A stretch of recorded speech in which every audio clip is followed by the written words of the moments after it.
Assalamualaikum warahmatullahi wabarakatuh. Halo semuanya, perkenalkan nama saya Irma Yuni Manulang dengan NIM 2207111393 dari Prodi Teknik Informatika kelas A. Baik, di sini saya akan menjelaskan tentang use case dan activity diagram guna untuk memenuhi tugas UTS Dasar Pengembangan Perangkat Lunak dengan dosen pengampu Dr. Irsan Taufik Ali, STMT. Baik, di sini kita akan mengetahui dulu apa itu use case. Use case adalah sebuah kegiatan atau interaksi yang saling berkaitan antara aktor dan sistem. Secara umum, dapat diartikan sebagai sebuah teknik yang dimanfaatkan untuk pengembangan perangkat lunak atau software guna untuk mengetahui kebutuhan fungsional dari sistem tersebut.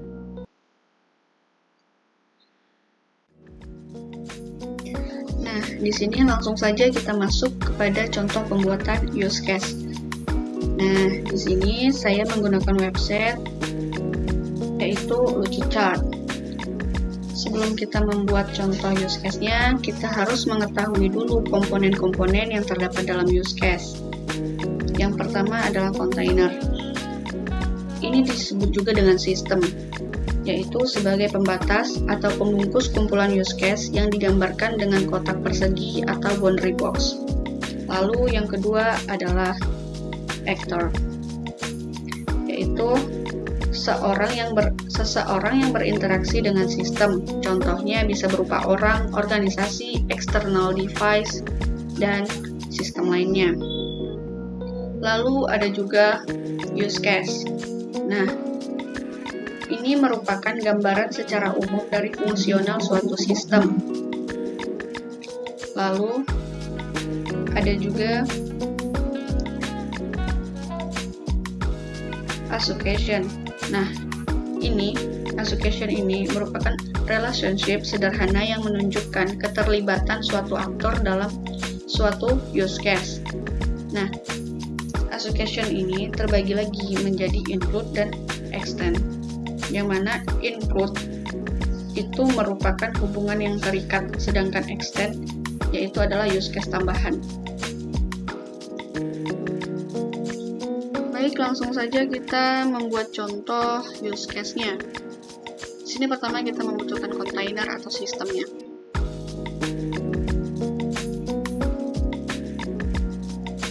Di sini kita dapat memberi nama, yaitu kita membuat contoh sistem laundry ya.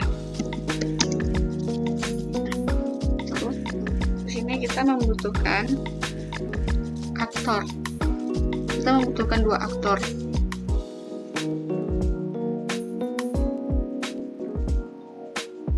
Yang mana aktor pertama itu adalah member, aktor kedua itu adalah admin. Nah, lalu kita membutuhkan yang namanya use case.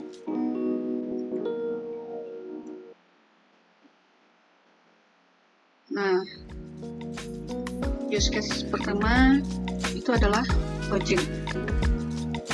Lalu use case kedua itu adalah order, untuk bisa memesan. Lalu use case ketiga adalah status cucian.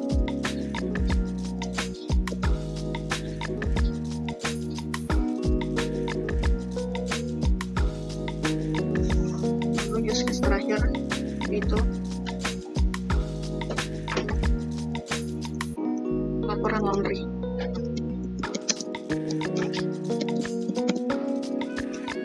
Setelah itu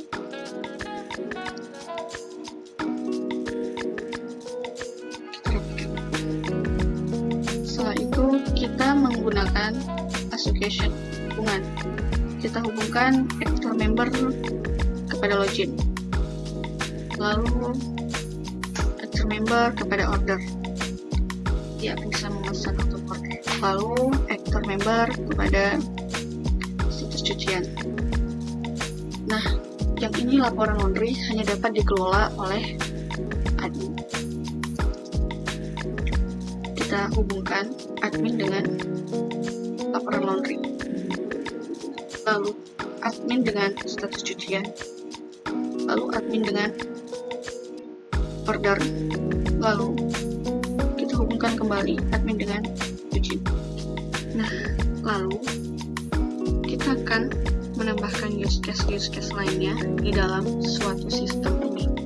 Pertama, kita lihat pada use case login.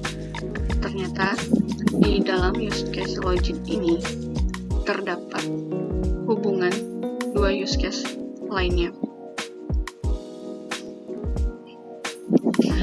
Kita buat di sini. Nah, use case pertama itu adalah verifikasi password yang menghubungkannya dengan use case login. Nah, di sini kita memiliki relasi yang bernamakan include.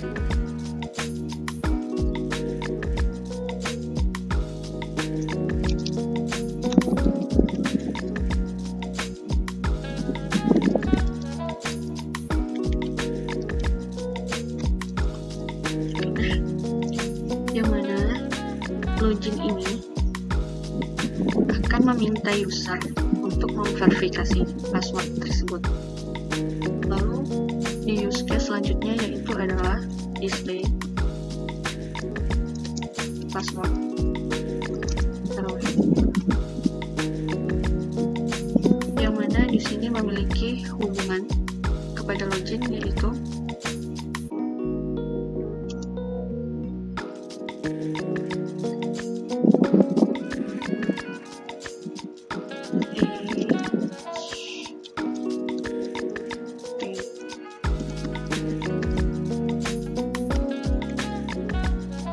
yang mana apabila user memasukkan passwordnya salah, maka ia akan menampilkan display password error lalu mengembalikannya kepada menu login. Nah, di menu login ini member atau user akan dapat memilih untuk memverifikasi password ulang atau akan kembali ke use case pada sistem laundry.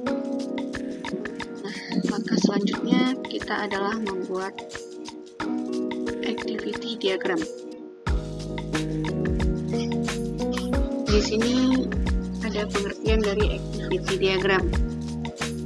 Nah, activity diagram yaitu diagram yang dapat memodelkan proses-proses yang terjadi pada sebuah sistem.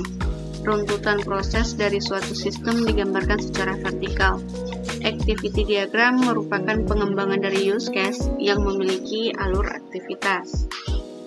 Sebelum kita membuat diagram activity, kita harus mengetahui dulu komponen-komponen yang terdapat dalam diagram activity. Yang pertama itu adalah start, yang disimbolkan dengan bulatan hitam.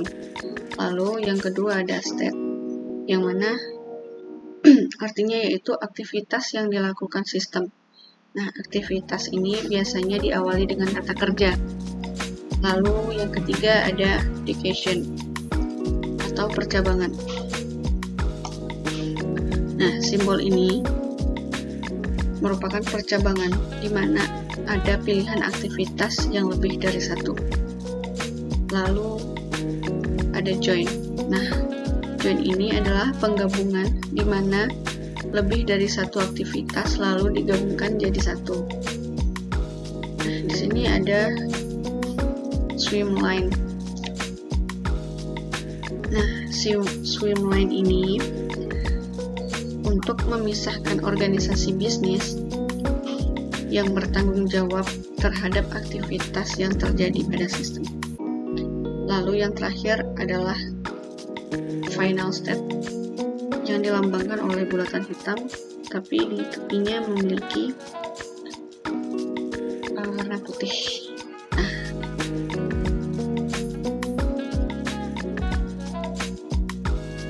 Nah, di sini sudah ada contoh diagram activity yang telah saya buat, yaitu ada user dan sistem, yang mana startnya saya letak pada awal ini, untuk memulai. Lalu pada step ini kita hubungkan kepada start. Tidak.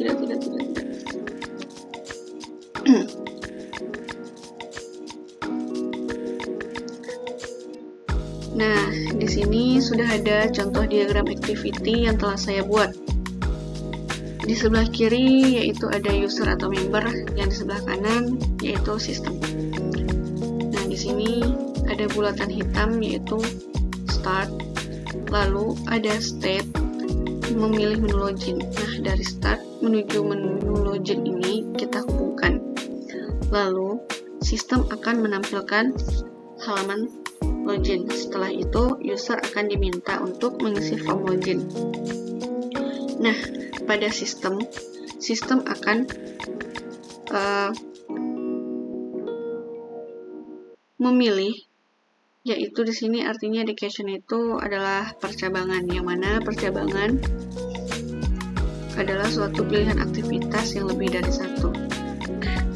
Di sini kan user disuruh untuk mengisi form login. Apabila ia valid, maka sistem akan menampilkan halaman member.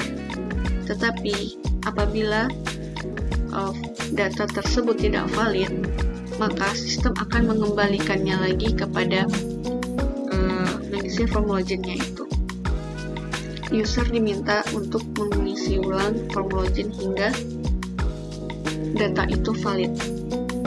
Nah, di sini ada final state apabila user ingin mengakhiri atau keluar dari form login tersebut.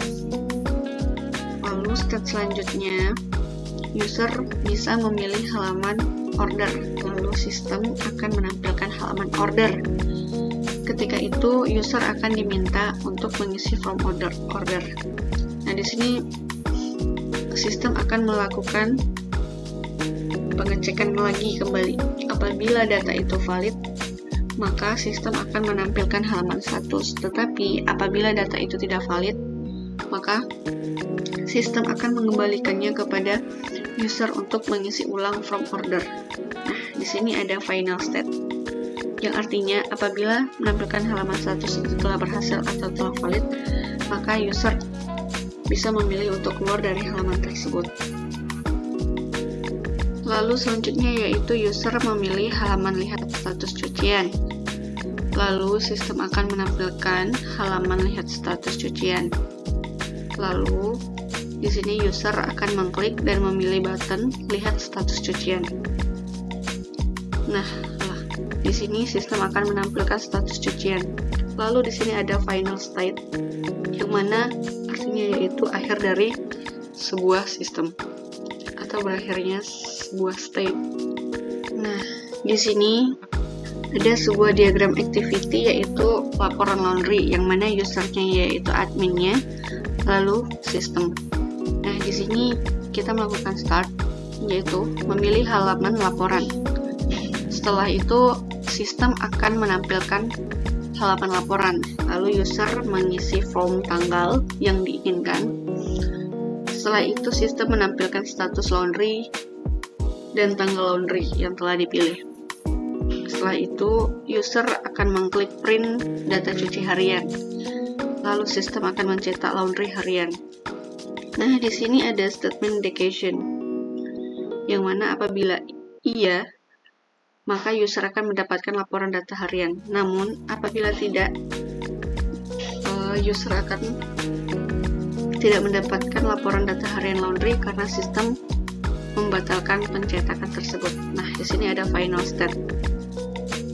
Apabila batal, final state terjadi, dan apabila admin tersebut atau user telah mendapatkan laporan data harian, maka ia akan ke final state dan berakhirnya sebuah sistem.